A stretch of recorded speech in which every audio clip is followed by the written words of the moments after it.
Yo, Jenny Gang, what it do? So we are Bizak for another Jenny Gang production. And before I get started, please go ahead and body slam the like button. If you're a new subscriber, or if you haven't subscribed yet, go ahead and subscribe. And if you are a current subscriber, thank you. Comment on my commentary. Constructive criticism, comments and relates to the case. So let's go ahead and get into it. So this is a case I've been wanting to do, as it doesn't directly pertain to me, but it kind of does because I am an entertainer.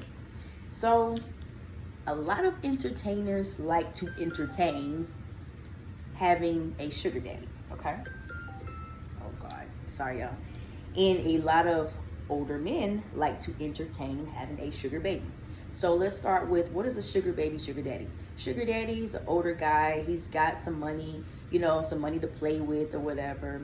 He may want to pay usually someone younger than him for favors, whether that be or time, or sometimes they just need you to be with them to look good. I think that's called escorting, maybe, like where they might go somewhere. They don't have a significant other, but they need something pretty on their side. So that's the sugar daddy.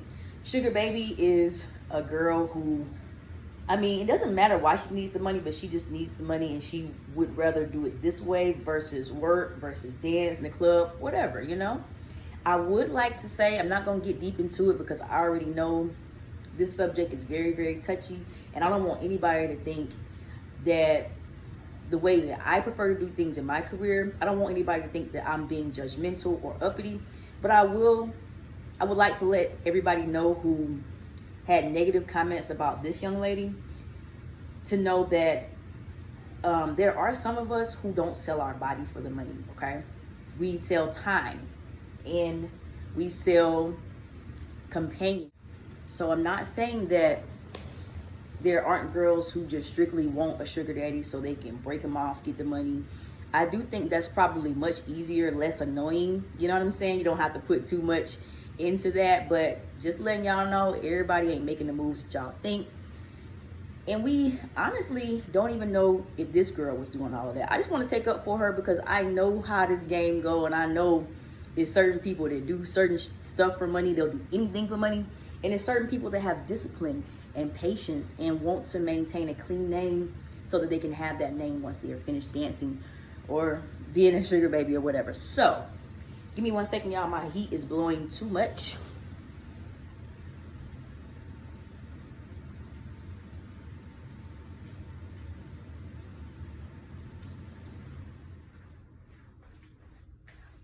Okay. All right. So today's story, it's a lot I'm going to say about this. So I do have my notes or whatever, but I've been looking at this case for a while. I do feel like the victim and her murderer, their names are not the easiest names in the world. So if I mess up their names, please don't be offended, because I've heard their names being said different ways on all of the different YouTubes that I have watched. So her name is Mackenzie Lueck. She attended the University of Utah, and she was only 23 when this happened. So Mackenzie was a proud sugar baby. She was on like a few sugar baby sites or whatever. She would give advice in private groups to other girls who wanted to be sugar babies, like try to get men who were over 35. That she had 2 sugar baby relationships going on at that time. And if they had additional questions that they wanted to ask her in private, feel free to do that. So I'm gonna go ahead and tell y'all, I'm not mad at Mackenzie about nothing that she did. I think she made some dumb mistakes in this situation, but she is telling you what's going on and she's not ashamed of it. Also, I do think that she was doing what she was doing to fund her college. She was a senior, and that's unfortunate because she probably was getting ready to graduate before all this happened. So, Mackenzie was last seen at the Salt Lake City airport. What happened on July 17th, she was flying in, which was back home for her. She was flying in, or that's where she went to school. I don't know if it was her home or not, but she was flying back in from going to her grandmother's funeral, which was in Los Angeles. I think that's very sad. She was just coming back from someone else's death in the family, and then boom. So this is the part where I kind of, you know what I'm saying, if Mackenzie was here, I'd give her a spanking. So she had a Lyft driver take her to a park where, you know, there's no people. It's in the middle of the night, 3 a.m. 3 a.m., from my understanding, is like demon time. There's something that said that that's when the most evil things happen or something like that. So that's red flag number 1, 2, and 3. Why are you meeting this man in the middle of the night when no one's around and this late? And there is speculation as to whether she knew him prior to this night or, you know what I'm saying, if she had known him from before. Either way, I think if somebody asked me to meet them in the park that late, I would be suspicious even if it was my own dude. Like, why are we going out there late? I would really be suspicious. Like, nah, I think we can meet somewhere else. Like, go home or go, you know what I'm saying? So, Kenzie, I would whoop you on that, sweetie. But so the Lyft driver took her. He didn't see who was in the car, but he knew that he took her there or whatever.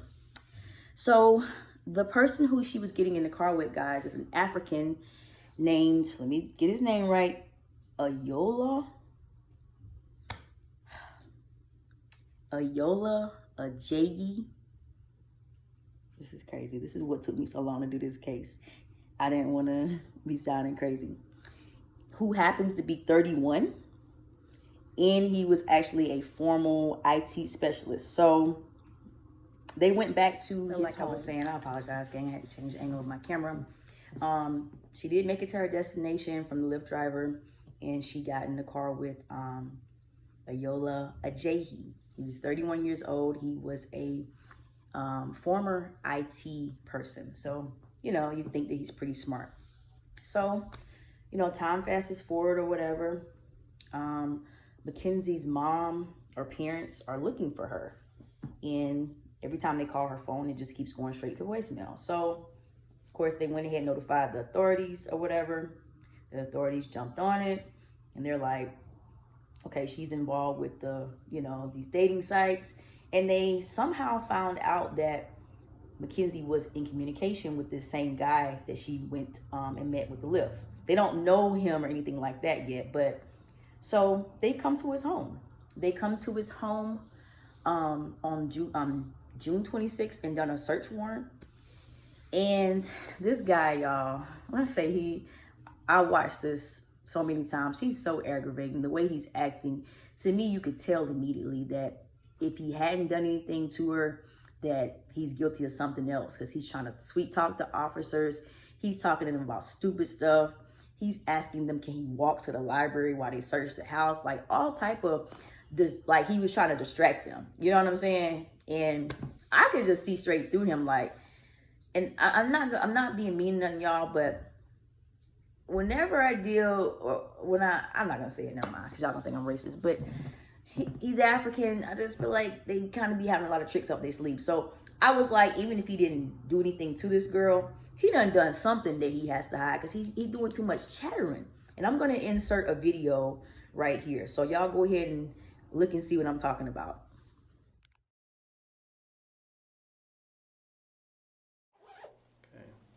So that's what I'm thinking. Maybe there's a possibility we talked in the past. I've been on it for 2 years. I go in and out. And when I check it, there's some people even still message me today that I haven't talked to since last year. And she just messaged me today, like, did you still need someone to talk to? And I said, not today, that I have someone that I'm talking to right now. So you haven't deleted any text from that number? No. The only difference is that I upgraded from iPhone 6 to iPhone 10. So I brought it with me. Which one did you have on the 16th and 17th? And this one I haven't used it since last year. Even right now it's not even charged because I haven't used it since last year. So earlier you said we could take your phone and download it. Are you still willing to do that or no? I just need to call my lawyer and see if it's okay. Because I want to help as much as I can. Sure. But she's saying that some police just want to pin it on someone, that they can pin it on me. But I have the hard drive in my car. I downloaded the old hard drive that have the old security camera. I even downloaded the whole text and all my text messages from my phone provider. I brought everything with me. But on my way here, she was like, "You are going to shoot yourself in the foot."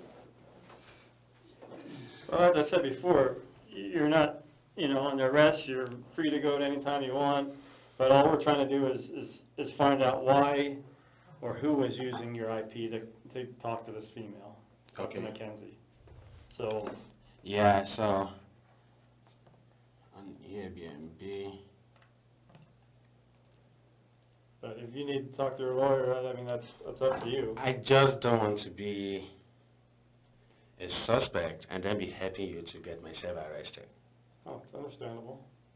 So if I'm not a suspect, but I don't know, please don't tell me if I am, because that will kind of jeopardize the case.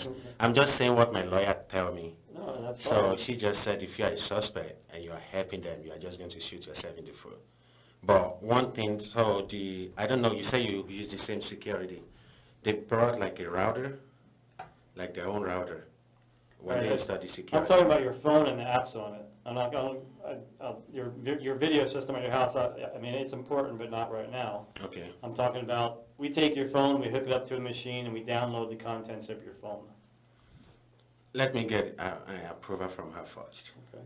You want to do Because that she now, or want you me- want to do it tomorrow, give me a call? Or I work tomorrow. I work Tuesday to Saturday. what time do you work? I work from 8 a.m. to 4 p.m. So I can come by this time if Okay. she Well, approves. I'll be here all day. I get here at 6 a.m., so So if you download a word on it, are you going to download? everything that's on your phone. So you're just going to The mirror the contents. phone. Exactly.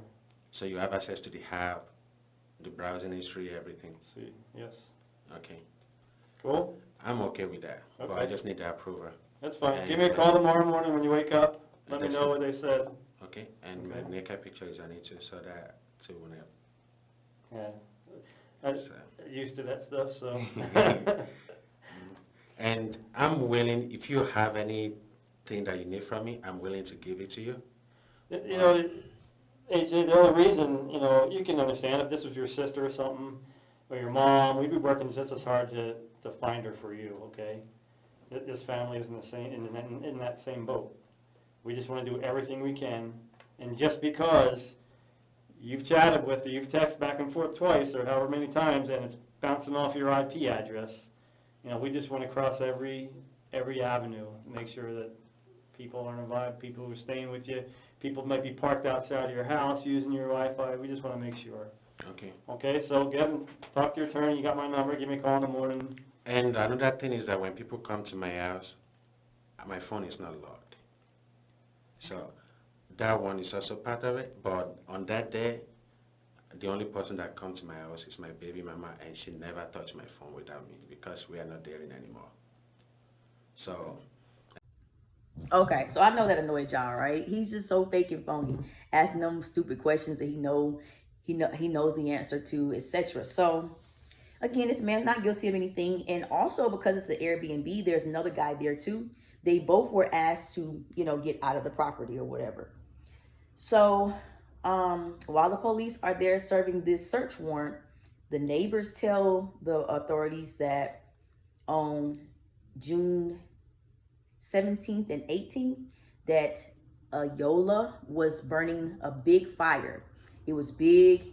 It smelled of, strong, I guess like kerosene or gas or whatever he used on the fire. And they told him to put that fire out or they're going to call the police because it's too strong. And they also said there was another smell from it that was terrible. They didn't know what it was, but they was like, put the fire out. You know what I'm saying? You've been disrespectful to the neighborhood. So he did. Now, after the police finished this search warrant, we'll go ahead and get into the nitty gritty now. This is after Ayola, he stops putting up this front like he's innocent, okay? He tells them, you know what? I murdered her. I murdered Mackenzie, and I knew I was going to murder her before I even met her. When I tell y'all, that gave me chills. How evil is this world for him? He don't even know who he gonna murder, but he knows whoever bites this hook, it's over with for them. That right there, that statement makes me feel like they did not know each other. Because if he's saying that he already had a premeditated thought to murder whoever comes along, then that had to be their first time meeting. So he tells them that after they served the search warrant, he took Mackenzie's remains to a place called Utah Canyon. So let's back up and let's go over Mackenzie's horrible demise. So he kills her almost as soon as they get back to his house, okay? He starts putting her hands behind her back. She's telling him to stop. What are you doing? Stop. He didn't stop. He turned her over on her stomach, got a belt, put it around her neck, and choked her until she stopped moving. I think I read somewhere where he sexually abused her, but even whether he did or not, the things that he done to her were despicable. So that fire that his neighbors were complaining about, y'all already know, Mackenzie and some of her belongings were in that fire. The police tested it, you know, they tested the charred materials, and it came back as like some of her clothes and some female tissue. Later on, confirmed to be Mackenzie's. But he thought he was clever, so when they came down the search warrant, he moved the body or whatever. So, but by this time, since they had already gathered that evidence on the search warrant, they really kind of already knew that he killed her. They just needed to know where the rest of her was so they can get her back to her family. And they needed to know why, and they needed to know how. So I read somewhere where it says that even in her charred remains, it looks like she suffered blunt force trauma to the head. But from what Ayola says, that he strangled her to death. So I don't know if he beat her too. He probably did. This man is sick and demented. Another thing I want to mention about this idiot is that with him being basically a premeditated murderer, he actually had a book on Amazon, guys. The book is called Forged Identity. This man's all types of sick. The book focuses on a young boy who witnesses 2 different murders, but on one of the murders, the bodies was burned. It's unclear whether this book is a true story and maybe he was a young person in Africa and he's seen these things going on. But obviously burning someone is been like some sort of sick fetish for him for a while now. So he carried out that fetish on this young girl. Other things to mention. Now, this dude claimed he used to be an IT tech or whatever. When the police came in the house, they checked computers and stuff like that.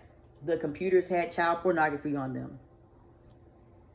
How much of a retard do you have to be an IT tech and not scrub the computer of incriminating information, especially after you just killed and burnt somebody? That's one. And then 2, after Mackenzie's case started to make headway, another woman came forward and said that she went on a date to Ayola's house and he raped her. She just was afraid to say anything until this case came out.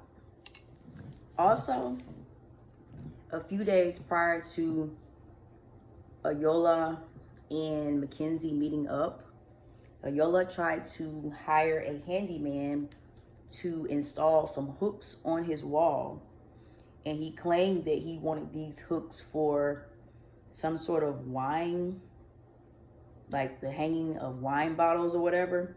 But this didn't make sense to the handyman. He's like, hey, if you want a wine cellar, I know how to just build that. We don't have to do it that way. But no, Ayola wanted it done this particular way. Now, y'all know he probably was going to do something sick with her, pin her up there or do something, you know, crazy. But the handyman didn't have a good feeling about it. So he really didn't want to fool with it. So he went ahead and accepted the job. But Ayola was like, okay, well, when can you come? And the guy said, I can do it in 2 weeks. He's like, no, I need it done tomorrow or the next day. And the handyman is like, I'm booked. You know what I'm saying? I can't do it. And Yolo's like, you know what? If you don't want to do it, someone else will. So the fact that he was so having an attitude about it and all that, and he wanted it so quickly, he was trying to get it done before him and Mackenzie's date. That's all it was. But that didn't happen. What did happen is that he had someone already soundproof the walls in his place. So course, he wanted to drown out any noise or screaming that would have come from her, and maybe any other victims that would have came after her if he would have not been caught with this. All of this is just creepy, you know, because like I said, this man already had all this stuff in the back of his mind that he was going to do.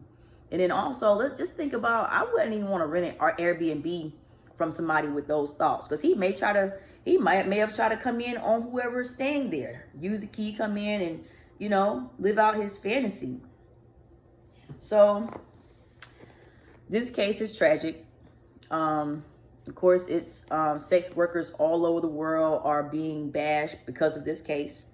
Like I said, I think it's a lot of people that are being judgmental about the situation and don't know 100% what goes on in that world. But I will say, I do think Mackenzie moved a little bit reckless in this situation. I would never, I don't care what you were paying me, I'm not meeting you in no empty park at 3 o'clock in the morning, because it's absolutely no reason why anything should have to start that way. I mean, I would actually be too scared. It wouldn't just be about me being smart and knowing something's up with that. I would just be too scary to do that. But at any rate, I wish I had the girl's name so I could call her name. But there's a YouTuber. I couldn't even listen to her because she was just so condescending and just, young girls doing this. And, just going in on the deceased.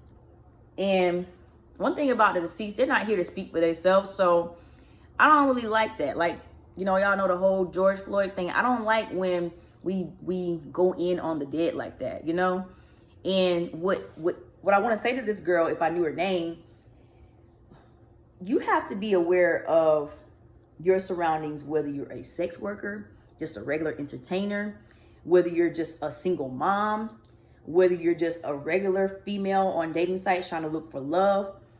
People don't just get murdered being sugar babies or whatever. So I think she looks at women who don't dance or don't do sugar baby stuff. She looks at them as if they're, lower than her. But baby girl, anybody can get murked. And also, I like to say, a lot of these girls out here who are not dancing, they busting it wide open. And the dancers, we won't, because we know we can dance and get money. We don't need to be doing all of that. But that is a very common misconception for women like her. And I'm pretty sure she sounds like somebody that wouldn't nobody want to pay her for anything anyway. Like, her voice just sounds so like annoying, and like she just looks down on people. I guarantee her whole channel, every video is probably like that. But I couldn't even listen to her. I think her video probably was very descriptive. So I just kept watching it on different channels over and over to gather this information. And like I said, their names are very difficult, but I want to say RIP to Mackenzie. Her family did request privacy. Obviously, they didn't know anything about this life that she was living or whatever. So all of this had to hit them at one time. The child is gone.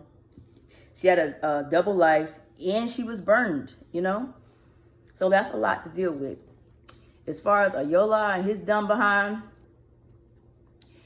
I see you made a deal, you know what I'm saying? But you really should fry, because you are a POS, a sick and demented POS. So y'all already know what I need you to do. Hit the like button.